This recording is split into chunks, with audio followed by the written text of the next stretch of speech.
I love the thought of people actually living in my rooms. It's the kind of design I do. It's tangible, it's not fussy, it's not over the top. So my job here is to select the furniture for all the outdoor spaces. What would make sense for a big family living in this house? How would they use these very generous outdoor spaces?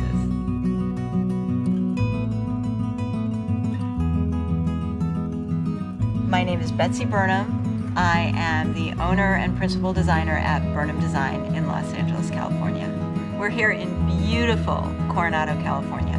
We're right on the beach. We're in a Cape Cod, Nantucket-style, kind of a classic coastal home. This house in particular is built for entertaining, a flow between outdoor and indoor that is necessary here.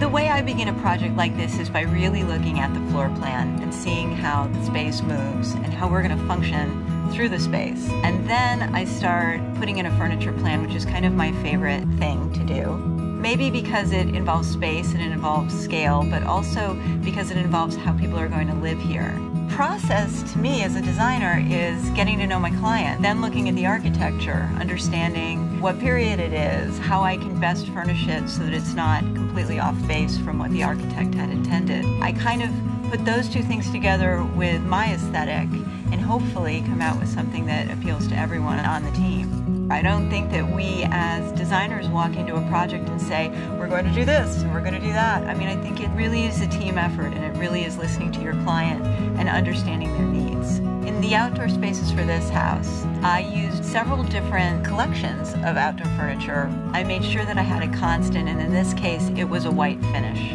I kind of think of rooms in terms of a puzzle that I have to put together. What are the pieces I'm working with? What are the parameters? Who's the client? What's the light like in that room? What kind of colors am I going to use? And I juggle all those pieces in the air for a while. When they land and they seem to make sense, that's when I have a room that seems effortless in the end, which is really what we all want. We don't want it to look like a designer was there, but we want the thought behind it and the usefulness behind it and the beauty behind it.